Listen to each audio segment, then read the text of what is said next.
पेशावर की अदालत से हरीम शाह के खिलाफ मुकदमा दर्ज करने की दरख्वास्त खारिज किए जाने के बाद टिकटॉकर सुंदल खटक का कहना है कि हरीम शाह को धमकियों के नताइज जल्द मिल जाएंगे।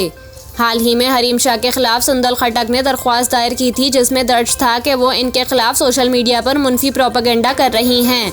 हरीम शाह इन्हें संगीन धमकियां भी दे रही हैं, जबकि FIA दरख्वास्त के बावजूद कार्रवाई नहीं कर रही।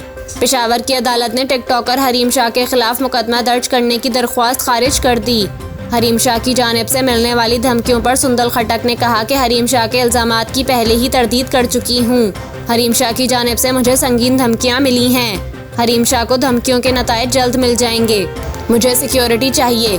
कर्क में सिक्योरिटी के लिए थाने गई थी।